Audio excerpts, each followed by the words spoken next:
It's time to take command with former NFL tight end Logan Paulsen and former Commanders beat reporter Craig Hoffman.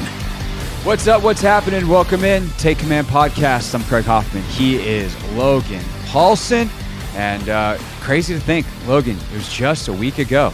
I was in Detroit at this point, getting ready for day one of the NFL draft. And obviously, now we have a draft to look back on. As we wrap up our draft review, amongst ourselves, I think our pal Trevor Sikkema is going to join us next week for a big, extensive draft review. So that'll be really fun. Of course, PFF's lead draft analyst. And then we'll see where we go from there. But Logan, we talked about the first 3 rounds worth of picks earlier in the week. Time to get to the late round picks, any notes that we have on the UDFAs, and then we're going to look at the rest of the league, winners and losers, so to speak. I like the way that Mina puts it on her podcast. It's winners and what are they doing? Because it's too early to really know either way, but there's certainly, I think when you look at the process for some teams, Atlanta, there's certainly some questions to be asked. But let's start off with Jordan Magee, the Commanders' 5th round pick, number 139, linebacker out of Temple. Logan, he likes to hit people. Good interview with Jordan. If you missed it on the Chris Russell show on Wednesday, he also talked to Brandon Coleman. He and Linnell did. So worth checking those out in the Chris Russell Show podcast feed. But a guy who, physical football player, tested really well in terms of the athleticism.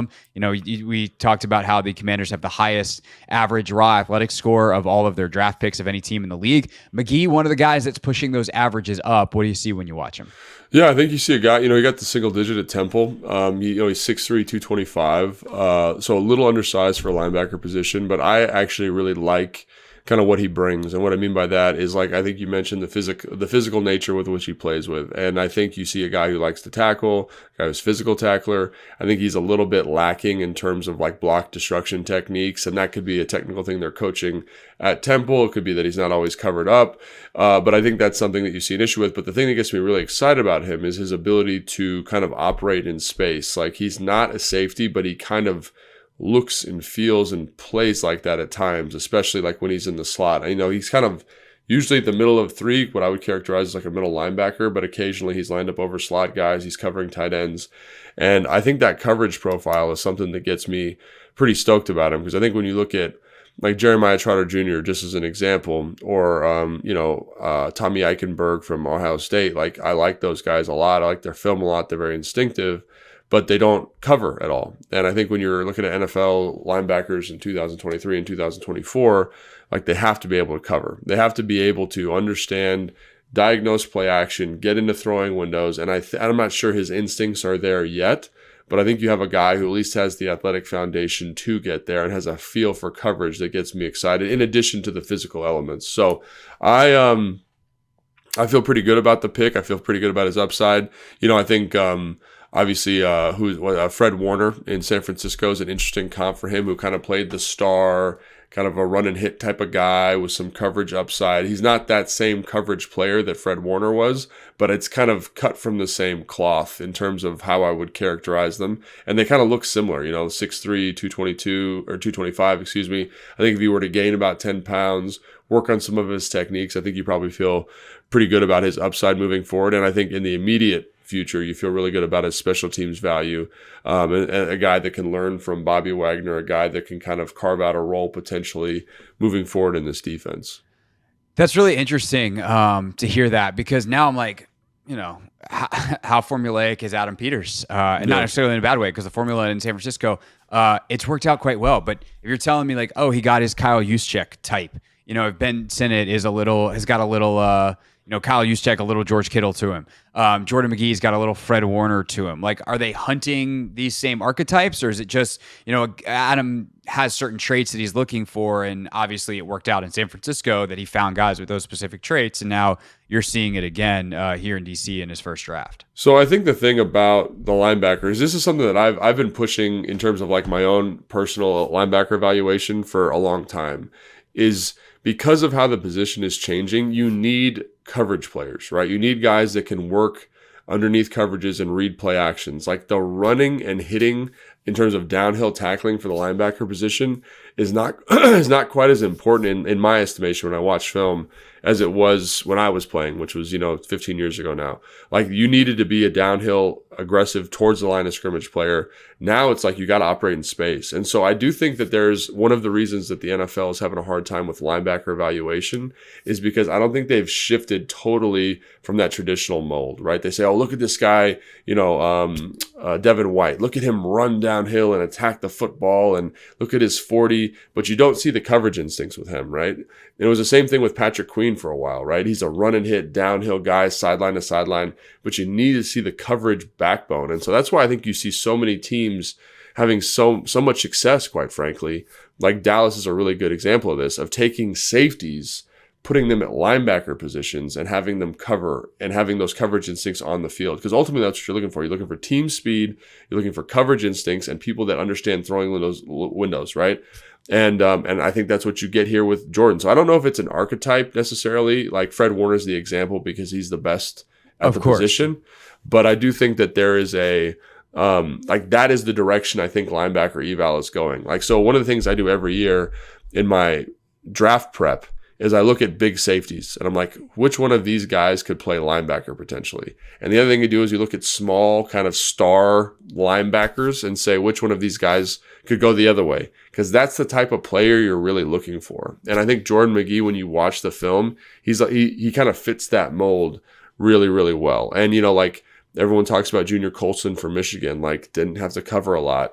That's one thing I like about this pick a lot is there are some issues to his game, no doubt. That's why he's a 5th round pick. But in terms of upside, in terms of space play, I think he's a guy that I really liked and valued in the process. And so I'm really happy he's here as a Washington Commander because I do think his trajectory fits more with the direction the NFL is going at the position as opposed to, some of these other guys who are more traditional linebacker archetypes. Yeah, no, I think that's really interesting because if you hunt speed and you hunt coverage instincts, like you're not necessarily looking for Fred Warner, but you're going to find guys that have some things that remind you of Fred Warner. That's the nature of it, right? You're not hunting the player, you're hunting the traits. And if you hunt the traits, there's obvious similarities. It's interesting. I just pulled up the Beast, Dane Brugler's draft guide. Of course, if you want to hear more about the Beast, check out our interview with Dane from before the draft. But Dane does such a great job of getting like the backstory on all these guys. So yeah. I will read from the Beast for all 3 of these picks. And I will also say like the stories of the guys that Adam picked here, that the Commanders picked here, there's some incredible stories. I don't know how familiar you are with Brandon Coleman's background, for instance. Not really. 0-star recruit, didn't play football until his junior year and of high school, was a basketball player, military kid, grew up overseas. Gets there in Texas, figures out how to play football in 2 years, enough to get a JUCO look, and then ultimately transfers into TCU. And by 2022, 5 years after he starts playing football, he's starting at left tackle in the national championship game. Yeah. So like you have stories like that, which I mentioned not just because it's a cool story, but it's something I'm going to say about Magee, and Luke McCaffrey I think fits into this as well. But Magee was a two-way guy in high school. Played quarterback, started wide receiver, played quarterback, was actually got major college interest. Indiana was interested in him as a quarterback, and he said, no, I want to play defense.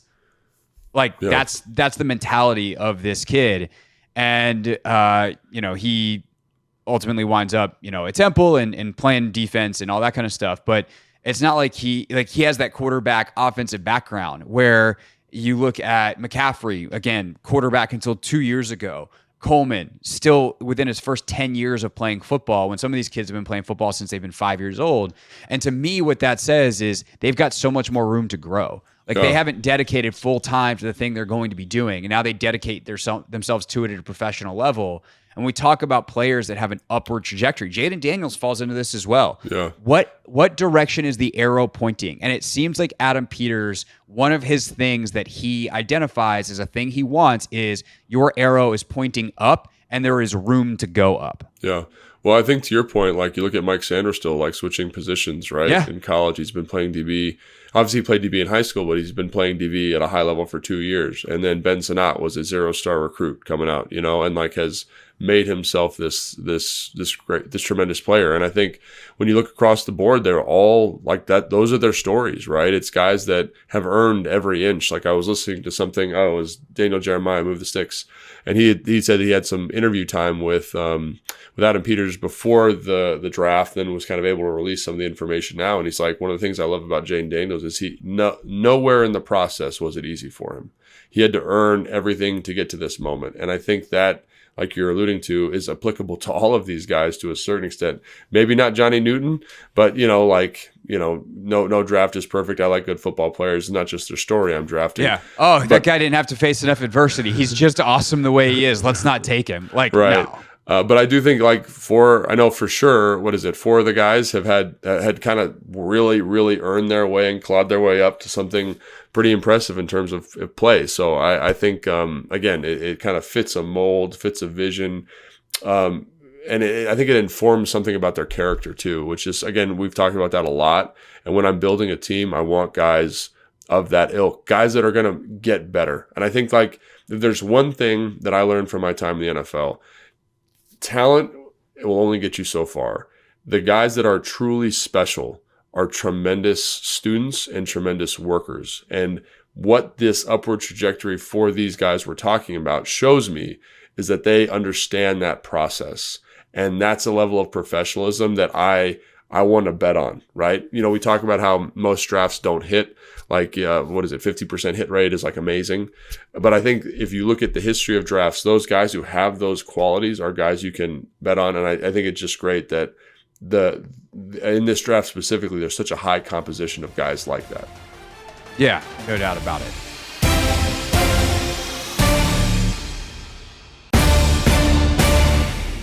Last 2 picks for the Commanders. Dominique Hampton, the first of the 2. Round number 5, pick number 161. Logan, he's 6'2", 215. Big dude, 6th-year senior, almost 24 years old. So very developed as a football player. But what do you see when you watch him on tape? There's certain guys when you're watching, you're like, oh, this is like a Dan Quinn guy, this fits Dan Quinn, because I can't speak to Wink's vision just yet because I don't know, but I'm just assuming it's going to be very similar to Dan, where it's like these big, versatile athletes in the back end that allow you to do a lot of things from a flexibility standpoint. And so when you look at Hampton specifically, I know on the NFL website he's listed at 6'2", but I saw some stuff where he's 6'3", plus. You know what I'm saying?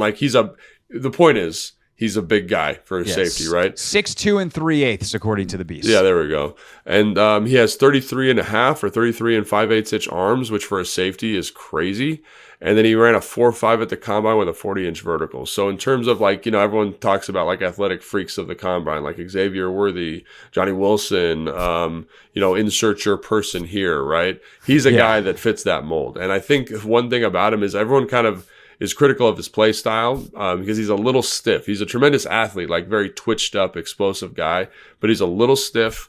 But I really like watching him play because he's physical as all get out. He's physical. He's got good enough feet, I think, to match tight ends and play the slot. And he's just a really nice, kind of in the same way we were talking about with Magee, this guy that is big enough and physical enough to play the run, but also cover. I think that's kind of the same skill set you're looking at for a guy that could put on 10 pounds, probably no problem in the NFL, and play like a pseudo hybrid linebacker. And you get 2 guys of the future moving forward that can really run, that aren't afraid of contact. I mentioned the arm length. That's something that I know a lot of scouts look at when it comes to block destruction techniques, when it comes to playing man coverage on tight ends, because you can reach out and touch those bigger receivers. So I think I really like the pick in terms of upside play. I think he's going to add special teams value immediately to the team, but he's a guy that he's been playing football for a long time. He's got good professionalism. I think he was a captain. I don't remember. Don't quote me on that. I'm pretty sure they all were captains that they took. So obviously the leadership's there, and you couple that with the tremendous athletic upside, and you say, what is his superpower? It's that he's an athletic freak. How do we maximize that? Is he playing that curse role in Dallas where he's kind of a pseudo linebacker, pseudo safety. What are you exactly? We have a package for you. And I'm not saying that's going to happen this year, but that's kind of the trajectory I see for him. And so with some of these guys, the trajectory is a little bit, like what is he going to be? Who knows exactly? But with him, it's like extremely clear. I think like that's why you draft him. You draft him to fill that role. Is he ready right now? Probably not, but maybe next year or the following year, I think you got a guy with tremendous athletic upside that's played a lot of football, that's got great leadership, that could fill that role for you if you need it. Yeah. Hey, dude, watch what Jeremy Chin does this year, and then you're going to do that next year. Unless Chin balls out, then you just bring him back, and we'll see how Hampton develops. But some more numbers, the kind of athlete that we're talking about here. He was a track athlete at Centennial High School in the Glendale, Arizona area. Placed fourth in the 2018 championships in the 100 meters. Logan, he ran a 10.8 100 meters. That's pretty good. Yeah, that's real fast. And then third in the 200, 21.73. That's fast Nuts. too. Yeah. And then also on top of all the numbers that you mentioned, 4.5, he actually ran 4.45 at his pro day with a 1.57 10-yard split. So super explosive, as you can imagine, by the 39-inch vertical at the combine. He also benched 20 reps. Yeah, he's an impressive athlete. Like I think that's the thing. That, like when you watch him, I forget what game it was. It was maybe Washington State. It was a red team. I don't remember which. But basically, don't you hate when you watch that? So many teams. You're like, why do so many teams in this conference have the same uniform number? Yeah, or uniform color? And I watched the Oregon game too, and he just covers a lot of ground. He's physical. Again, the instincts are a little bit the stiffness is there, and that's why he's 6th round pick. But I think like, man, in terms of athletic upside, traits, like this is a guy that I get really excited about because one of the reasons I got into the draft is to see big freaky guys do big freaky things, and he falls in that category for me. Yeah, no doubt about it. And by the way, a guy who started his career as a corner. And moved to really? Safety. So he even at UW, he was a corner. Played wide receiver in high school too. In his state championship game, he had like a 59-yard touchdown and an interception in the state championship game, so made clutch plays, but went to UW as a corner and then ultimately moved to safety in 2021. So he's got a couple years of safety underneath him, which is interesting too, because one of the notes that Dane has here in the Beast is that like he's pretty undisciplined with his man coverage responsibilities. Obviously, he's got to improve as a cover player. If he was, this kind of athlete, and a great cover player, I think that's the thing. He'd be a higher round pick. But to see a guy who's a former corner who's like, it tells you there's probably some cover skills in there somewhere. He's just got to be way more disciplined with the technique and kind of the reading of the game. I think you definitely see the ability, but it's just certain times, like there's certain guys like, I was talking to Fred about this. It's true with offensive linemen as well. Like if they have quiet feet, you feel very confident about like what they're looking at and how they play the position. He is a guy that's a little bit spastic when he's playing, you know what I'm saying? And like, it's like, why? You're like this great athlete. And so that's again where you're hoping that you get him with Wink or Witt, and he says, oh, like, let's get this cleaned up and we can do this and focus your vision, get this locked in. Because he has a track record of doing that. And I think that's something that gets you really excited about him. It's a big ball of clay that's going to work hard, that's going to do the right stuff, is physical. It's just about getting him going in the right direction, and maybe they can get that done here on the staff. So. All right, last of the draft picks, but not least, we got Javontae Jean-Baptiste, who is the 7th rounder, pick 222 or the edge player from Notre Dame. What do you see from him on tape, Logan? What do we like? Why do you think Adam Peters used his final draft pick on him? Yeah, I think he's a guy, again, like I like this about the later round picks is they're like kind of big swings on big upside guys that never really like figured it all the way out in college. Like Hampton's a good player, but he should have been, based on his athletic measurables, should have been way better. You know what I'm saying? But not that he's bad. Let me just make that clear. Not that he's bad, but he just didn't get where you thought he would go based on his physical traits. And Jean-Baptiste is kind of the same way. Like when you look at him, like watching him at the Senior Bowl, he like literally looks like an alien. Like he's got this tiny torso. His arms, he could definitely like scratch his knees. I think they're like 35 and 3/8 inch arm. 33 3/4 per the Beast, but he's got like an 80 and a half inch wingspan. Yeah, his arms. I think his arms were measured at least 35 inches at the combine, if I remember correctly. And again, I might be. Yeah, Dane's got it at 33 3/4. But anyway, so crazy long arms, like crazy wingspan, crazy get off, but is a little bit like when you just watch him, just raw. There's like a rawness to him. He like never quite figured it out. He transferred from Ohio State to Notre Dame, and you're always kind of like, he'll show you something. You're like, oh, that was really good. Like he's going to do that for the rest of this game. And then it gets really quiet. And it's not that he's not trying. It's just that the technicality of his rush, the technicality of his angle isn't there. And so again, the guy that based on his athletic profile, should be an amazing pass rusher. Like it's like as you draw it up in the lab, right? It's like big, tall, long, explosive guy. And so I totally understand why you take a shot at him late, because like one of the things I'm always advocating for when you're drafting late is, can this guy eventually project to being a starter? And there's a lot of guys that get drafted late that just can't, and they're like just a rotational backup piece for a long time. This guy has the physical tools to do that. It's just about getting him going in the right direction. It kind of reminds me a little bit like the Andre Jones pick from last year, where it's like didn't play in a system that was totally advantageous for him, but has the arm length, has the size, has the physicality. It's just about kind of refining that in a role within a defense. And so that, again, I love those last two picks. I love Magee in the 5th round as a guy that I think could be something more than what his draft stock indicates. But those last two guys specifically get me really fired up, because I think they have really high potential in terms of ceiling, which is always fun. Yeah, no doubt about it.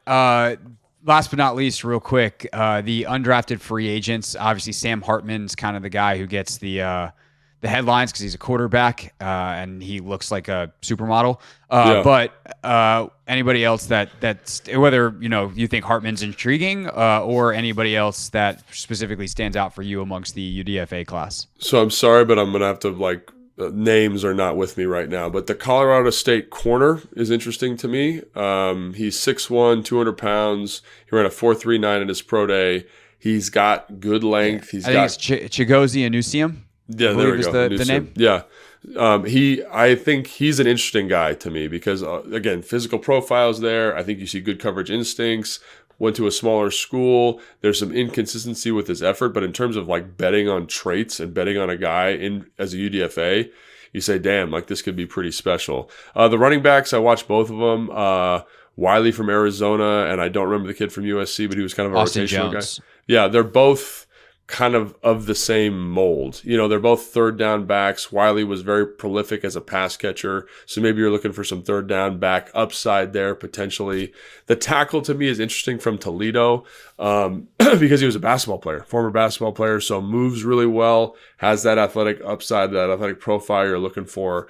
And, Hartman I think is interesting also. You mentioned him from Notre Dame because of his ability to play the position. And what I mean by that is like when you look at like Brock Purdy, like one of the things Brock Purdy could do is like, I know how to operate. I know I'm getting a blitz. I know how to check protections. Like he does that stuff really well. The problem is that he's a little bit, what's the word? He not uber talented physically, right? Like he's got his arm strength's a little bit lacking, not the quickest release. Like when you watch him at the Senior Bowl, like all that stuff I just said is great. But like when you watch him with Bo Nix and Michael Penix, like you can tell he's distinctly in a different tier from a physical talent standpoint. But a guy I think that you feel good about from the playing position perspective, and maybe he develops into a backup at some point in his career. Again, that's best case scenario, but I think that's kind of what you're looking at there with him. But I think like sometimes quarterback you have to just put in a different category, right? Yeah. Because every other position down the depth chart, you want guys that can play. In a lot of ways, in a quarterback room, your second and especially your third guy, you want a guy who's great in the meeting room. Like you want a guy who's a quasi coach in that meeting room. David Blau, who now is in the meeting room as a coach, was like that, right? He was the backup in Detroit and Arizona. And the best example to me for this is Orlovsky. Like the reason Dan Orlovsky played 12 years in the NFL, despite having not actually played a lot of snaps, 12 years is a long career. And it's because he's as smart as we get to see him on television. Chase Daniel, same thing. Like these guys that are now becoming the backup brigade, if you will, of quarterbacks who were career backups that go on TV. And you're like, wow, this is the best football analysis I've ever heard. Like there's a reason those guys were decade plus long players in the league. It's because they were really valuable to have around. And I feel like Hartman could potentially be one of those guys, whether he's a future coach or future television analyst, who knows? But for right now, that's the kind of guy that you want to bring in. And, he and Jake Fromm can battle out being that guy. But certainly there's a reason they brought in Hartman, and they said they wanted to keep 4, and you probably keep him on the practice squad too. So going to be interesting, or they wanted to bring 4 into camp, I should say. So we'll see ultimately, how that plays out with Driscoll here as well, on top of Mariota and obviously Jaden Daniels. Yeah, no, I think that's exactly right. And so, yeah, that's what you're getting with him, is that upside. And then the other one I wanted to just call attention to, I was just checking my notes, is the defensive tackle from Virginia Tech, Norrell Pollard. And I think because of his explosive burst, I think he ran a 4.79 in his pro day at 290-ish pounds. So, that's a Dan Quinn kind of guy, right? Get off the football. Let's rush the passer. Let's be explosive. We'll figure out how to kind of refine what you're doing. But I again, when I see traits like that in those UDFAs, I think there's a path for that guy to become a player here for this team. So just some names to call out. And I'm not through all of them yet, but when I am through, maybe we can revisit anybody who sticks out. So yeah, anybody that stands out. Congrats. You get your own podcast segment on Take.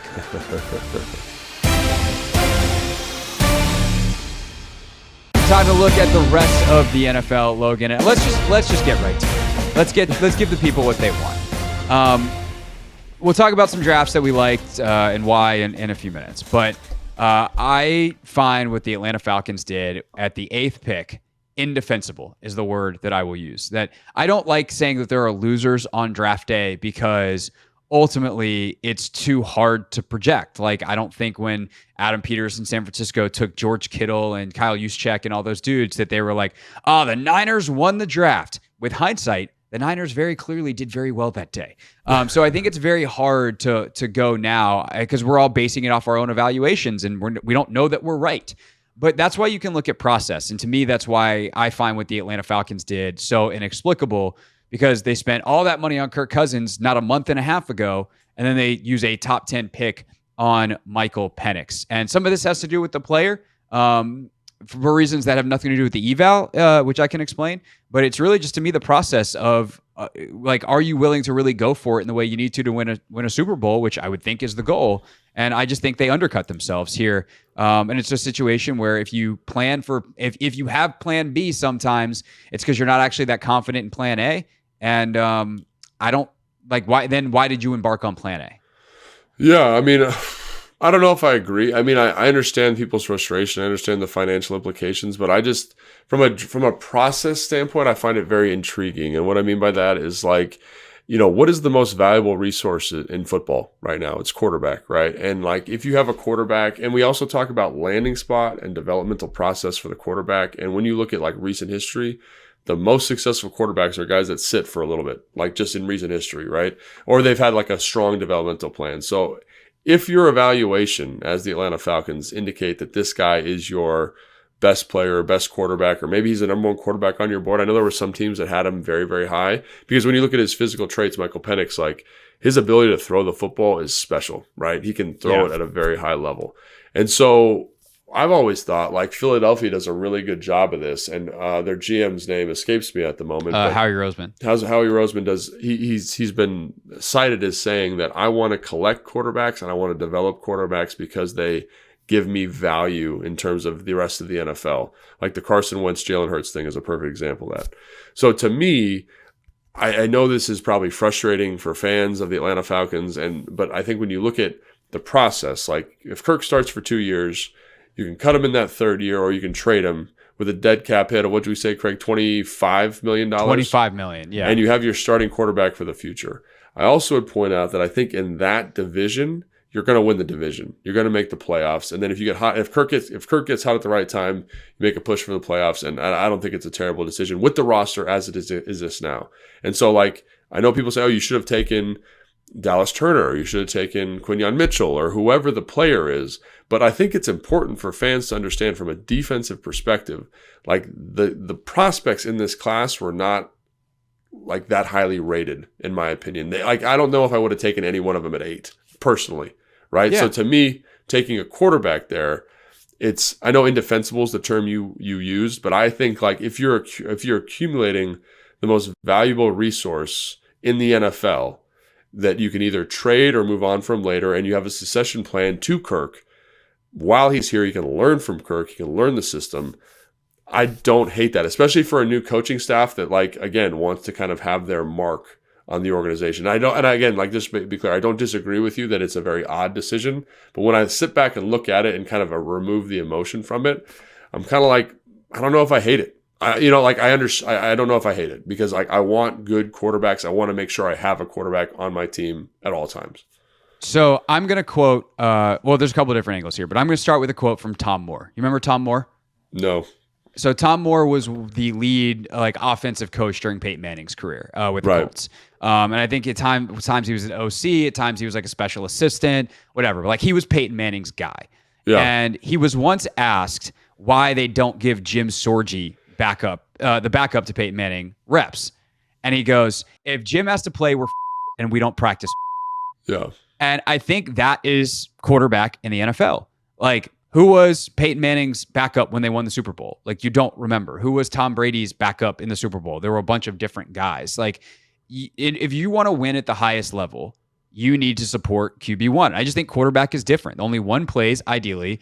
Yes, it's nice to have a quality backup because you might need a guy to win you a game or two throughout a year to help your playoff seeding. But like, if you don't have QB1 at the end of the day and he's not supported well, like, you're not winning. And so it really comes down to me. The question, Logan, is this: what are the Atlanta Falcons trying to do? Because if they're trying to just improve their team over the next couple of years and have a bridge to some winning window that opens in 3 years with Michael Penix, and Kirk Cousins is the bridge to that window to help them develop good habits, they made a really expensive decision to do that.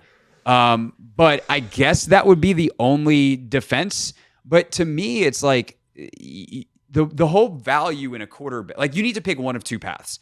If you're going to be on a rookie quarterback timeline, you need to spend all your other money getting a bunch of players to support that quarterback. If you are going to go on a veteran quarterback timeline, you need things like top 10 picks to get the elite talent to surround that quarterback if you want to win a Super Bowl. And to me, like, splitting that baby, the whole point of that story in the Bible, if you will, if we're going to go biblical studies here, is you don't split the baby, because you waste the resources there. And it's one thing to do it even with the pick in the 20s like Green Bay did. Or if you are Kansas City and Alex Smith is in the last year, entering the last year of his deal, and you can trade him at next to no cap hit after the season. 2 years left. Yeah, 2 years left on his. But no, because Mahomes sat for a year and then they traded him the next year. So he had 2 years left when they drafted him. But they didn't just sign him, a month and a half ago.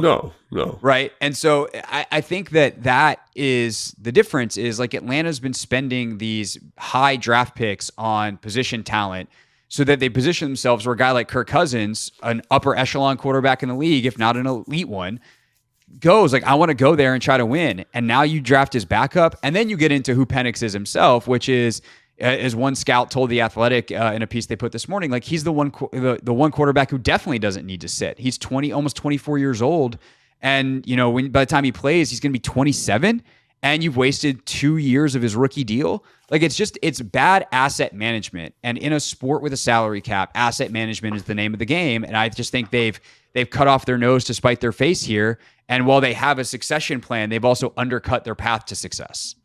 See, I don't know if I agree with that. Like, if you're picking at 8, I guess they could have drafted Rome Odunze if they wanted to. I guess they could have drafted Rome. I mean, maybe they could have traded back. And I also understand that, right? Like, there's not an obvious guy to take at 8, but drafting, like, that's the one position it doesn't help your team ideally over the next 2 years, because he doesn't do anything but sit.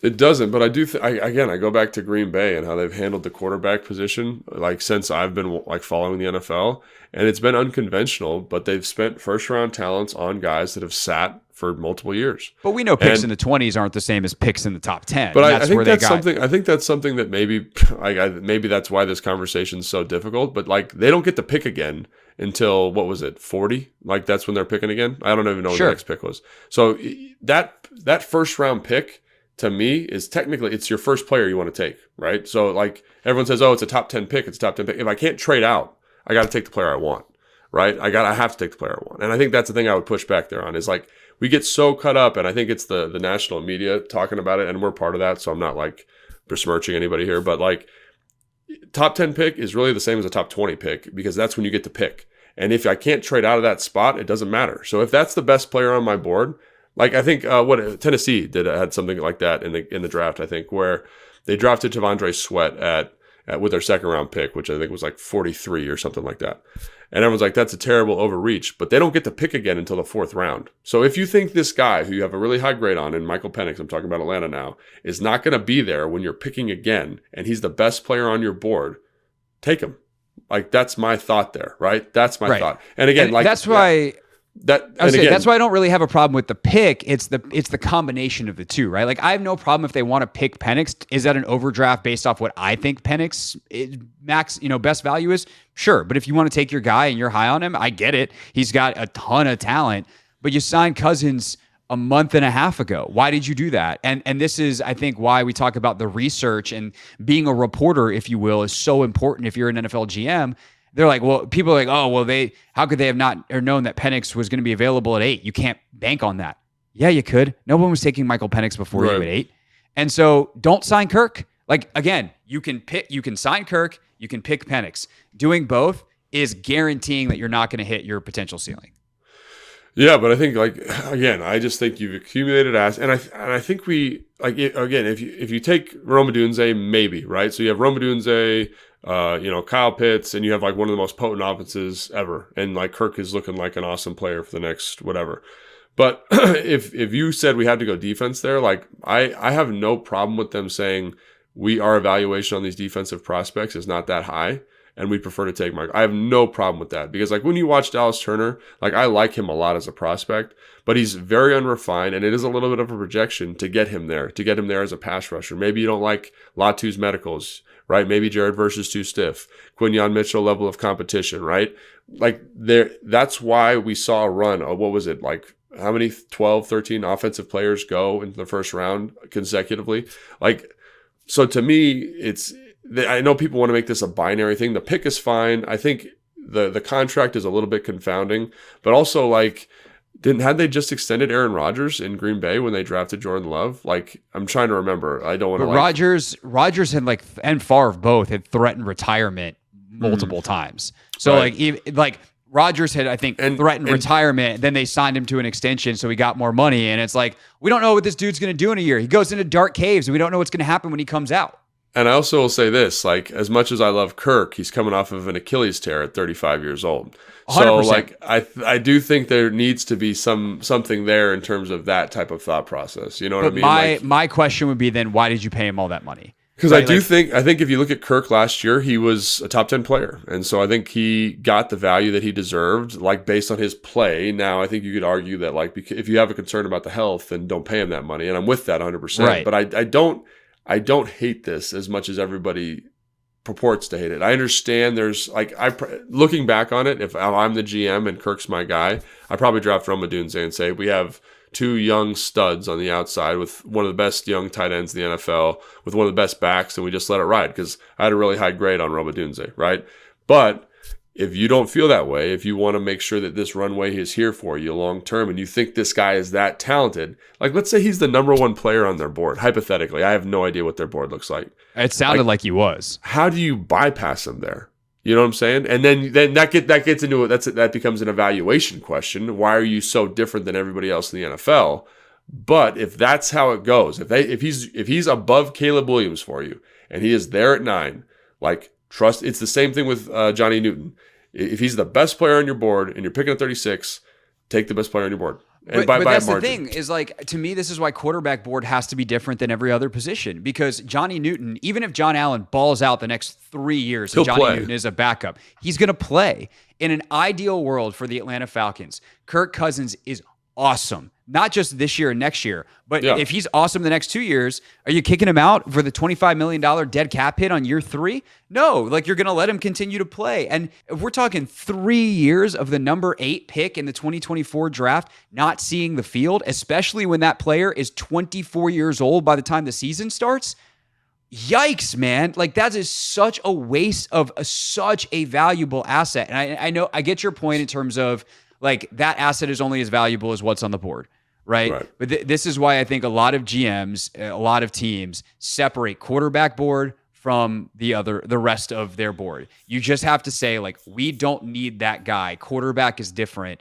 we want to win with Cousins. That's why we signed him. That's why we paid him all that money. How do we accomplish that? Like, what are we trying to build here?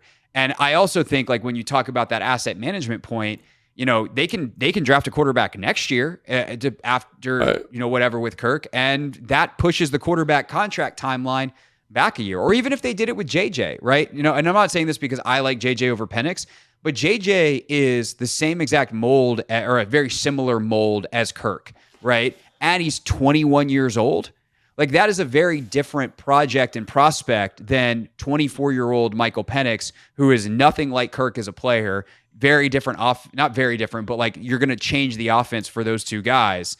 And again, 24 years old, injury concerns, the whole deal. Like, there's too many factors to me where I'm just like, this is bad process. This is bad asset management. This is bad cap management. It's bad stuff beyond the simplicity of where a player is on the board. No, I'm with you. I just go back to, man, quarterbacks are valuable, and I want quarterbacks. I want good quarterbacks. And if I think there's a chance this guy can play, like, and again, I don't agree with the evaluation, right? I'm a little bit off in terms of what Atlanta saw and what I see when I watch film. But if you're looking at a guy with tremendous traits, like, I want him on the team. I want him on the team with a guy that's older. And I understand, like, you paid him a lot of money. It's going to be a big cap hit. But if you have a succession plan and you go from a top 10 quarterback right to a top 10 quarterback, like, you're a successful organization. And I understand there's a win now mentality with all these teams, and you're going to have to extend some of these playmakers and things like that. But man, like, I think there's something nice about just saying, hey, this is the guy we believe in. This is the next thing. And I would push back on me but I've seen it be successful. It's been successful in Green Bay. It's been successful in Baltimore. It's been successful in Kansas City. Like, this model works. And now, I agree. They paid a lot of money to Kirk. You want this to be successful. You want them to make a Super Bowl. But I also think, like, I look at quarterback development as its own thing also. And this is going to give Penix an opportunity to be the most successful version of himself. So, I don't know. If Kirk balls out to the point where they, in 3 years, are like, man, Penix hasn't played because Kirk's been playing so good, that's a good problem to have, I think. Sure. But my counter argument would be, if they haven't won a Super Bowl and they got close, especially, what could you have done with that pick that could have helped you elevate? Yeah. Right. But I think that's the counter. That's the other thing, though, and we're having this conversation a week after the draft that I'll always find interesting, is we're saying, oh, they could have drafted Rome Odunze, right? Or they could have drafted any player. But how many times have we seen those guys, like, just not work out for whatever reason, injury, lifestyle, whatever it is, right? And so I think, like, that hypothetical is always really tough to do today. Now, But I can play that game with Penix too. Like, what if Penix accuracy issues when he doesn't have Rome Odunze and Jalen McMillan and Jalen Polk, all of a sudden, like, if he stinks, what if they go 3 or 2 really good years of Kirk, think that they're getting the next Patrick Mahomes, and he turns into someone who's terrible, and, like, now 100%. You've not maximized Kirk and your next guy stinks. Like, we don't know. We don't know. I evaluate process. But I'm saying, like, I think we need to. This is something I think we need to transition, because quarterback is so valuable. And you talked about different boards, and if you think he's the best player on the board, like, you need to treat that like a valuable asset. And a first-round pick for a guy you think could do it at the NFL level is not an over-ask, in my opinion. Now, I do think, to be fair to this whole argument and to the Atlanta Falcons and to, like, everyone who's pissed at them, I do think they were kind of marching to the beat of their own drum in terms of evaluation. So, like, you take Michael Penix. We've talked about that decision ad nauseum. But you also draft Rook Orororo before Johnny Newton, before Javontae Sweat, before Chris Jenkins, guys that had a little bit higher floors. They're obviously kind of doing their own evaluation thing, which is fine. But I also think that when you start bucking trends when it comes to kind of consensus draft boards around the NFL, things can get a little bit hairy. And I think that's kind of what they're doing here. And again, if it works out, great, you're the smartest guy in the room. But if it doesn't, you're also the Las Vegas Raiders or the Oakland Raiders when they were overdrafting guys left and right and kind of marching to their beat of their own evaluation. So I am with that 100%. But I do think, I think the main point I want to get across here is, financially, it's a weird thing. Michael Penix might never start. But I do think, as teams, we need to understand the value of a quarterback. And also, I think if you get a guy that starts with that first pick, I think that's not even starts, just the value allocation needs to be we need to be okay with that in the first round with quarterbacks specifically, I think, as a NFL community. Yeah, I would say the summarization of my point is, what are we trying to accomplish? Are we trying to win a division, or are we trying to win a Super Bowl? And I would say I'm always trying to win the Super Bowl, whether it's now or later. And are we acting with that long-term vision of what we are in place? And also, like, how tight is the needle we're trying to thread here? And it seems like the Atlanta Falcons are trying to thread a very, very small eye of a needle. 100%. To take that to the literal, I don't know how much our listeners know about how much needles work. That's really the end of my needle knowledge too, Logan. It's like when you thread the needle and it's a tight window. It's a tight window for sure. Yeah, tight window throw. All right, whose drafts do we really like? There's a couple of teams that seem to be getting rave reviews. One I want to talk about in the division is Philadelphia. And I think Nick Wright made a really great point on his show on FS1 the other day, which is basically the Eagles get to win the draft every year because Howie Roseman's draft board seems to be the closest to the consensus media draft board. And so everyone just praises his picks. And then, we look back a couple of years later and it's like, well, maybe we all missed on that guy, Howie included. Sometimes it's been great. Like Jalen Carter looks like that was a really good pick. And there's a reason that everybody had him really, really high. But they do get Kenyon Mitchell. They do get Cooper DeJean. What do you make of the Eagles draft? Yeah, so if you look at the Eagles draft, I mean, I love the picks. Like, I love Quinyon Mitchell. Like, he was in contention of being the first defensive player selected. You get him at 22. I think that just shows you, the value of being patient and playing the board as it comes to you. I heard they wanted to trade up, but, teams wanted offensive tackles. They wanted quarterbacks. So good defensive players get pushed down. Then you get Cooper DeJean, and I think he's an interesting evaluation because I think he's a safety, kind of Buffalo nickel player, but a really good football player. They trade up for him with Washington, obviously. And I think Washington, I don't want to say they get the better of the trade, but you get, a guy in Sandra Still, who's a pretty good football player, kind of in the same mold.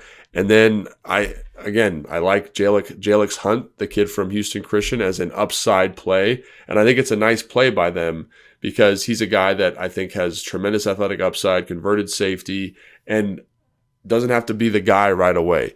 Will Shipley, third down pass catching back. I think he's a great complement to Saquon Barkley. Ran a 4.39 at his pro day. Nia Smith, kind of a gadget player. Jeremiah Trotter, we talked about him a little bit in the 5th round as a guy with tremendous football instincts. Trevor Keegan, depth along the offensive line. I love the Johnny Wilson pick in the 6th round. Just taking an absolute flyer on a guy with a lot of traits. So I think when you look at their board, and then they end up with a center in the as their last pick in the 6th round. I think when you look at by the way, board, some people are calling baby Jason Kelsey. So yeah, he's an undersized guy, really athletic.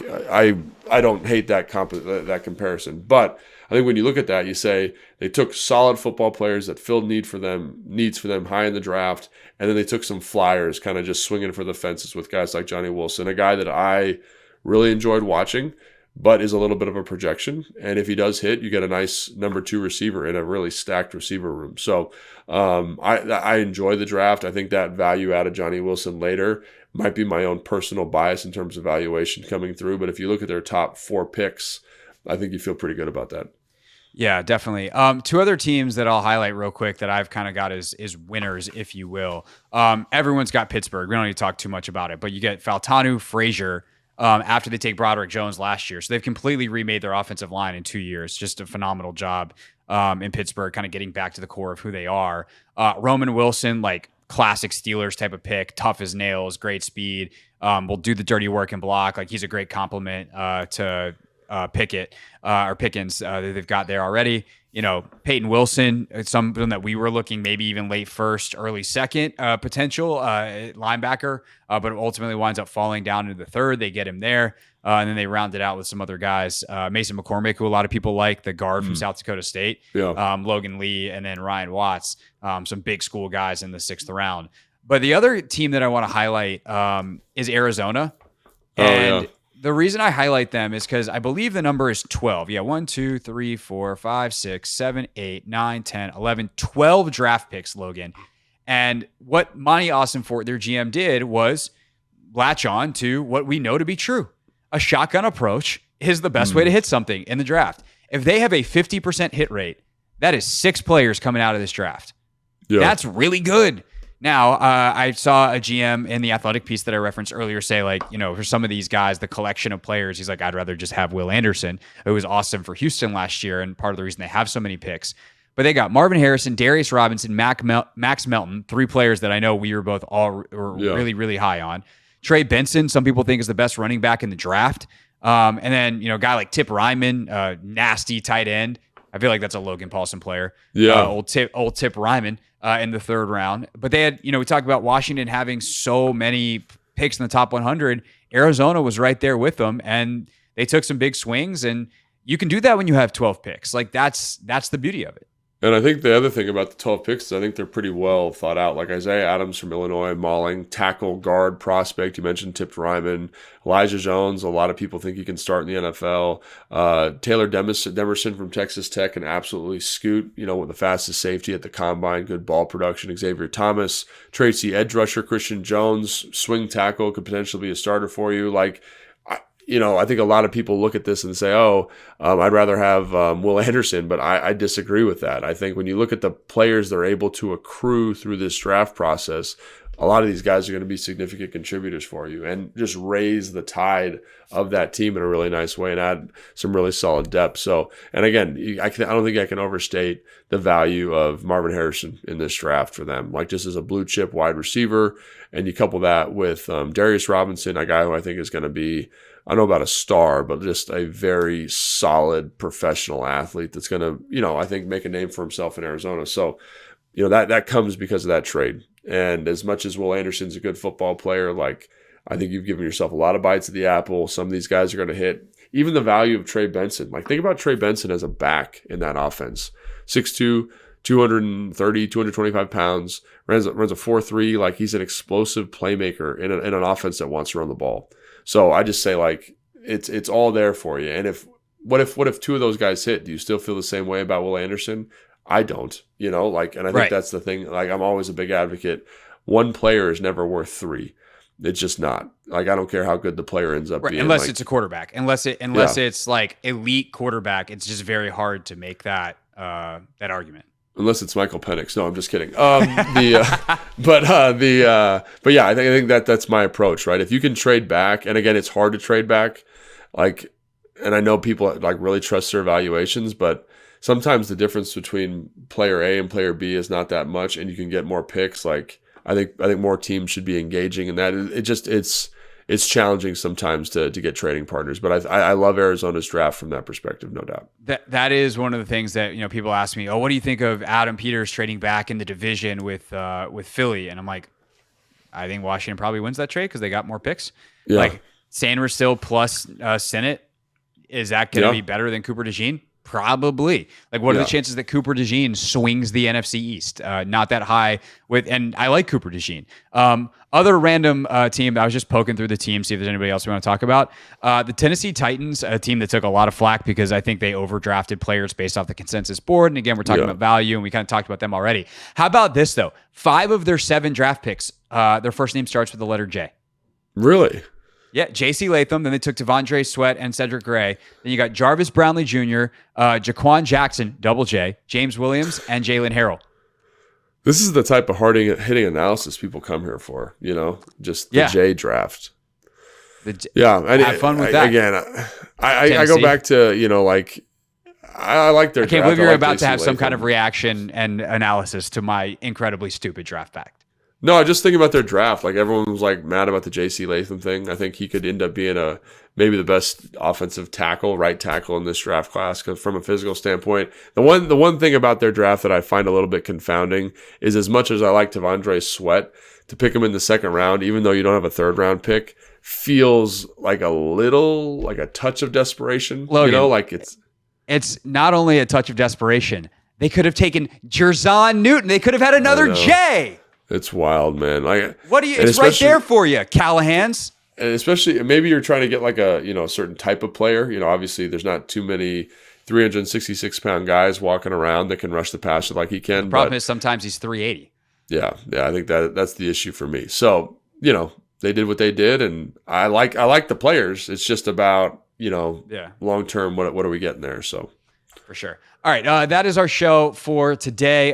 Trevor Sikkema, whose name does not start with a J, is likely going to join us early next week, so be on the lookout for that. Depending on when we record that might wind up being the late week pod next week, though. So we'll get back with Trevor, and I'll try to announce that on the radio show. For more draft analysis, definitely check us out on the Hoffman Show, 4 to 7 on the Team 980, and all the stuff that we did earlier this week. Had a bunch of great reaction with a bunch of great reporters, including some reporters who covered Jaden Daniels and Brandon Coleman, for instance, in college. So check out that on my YouTube page at Craig Hoffman or in the Hoffman Show podcast feed. For Logan, I'm Craig. We'll see you next week. Thanks for listening to Take Command. Thanks for watching this clip of Take Command, which has a brand new home. That's right. You can watch on YouTube at the Team 980. You can also listen to full episodes in the free Odyssey app, which is now enabled with Apple CarPlay. So we'll just, follow you around.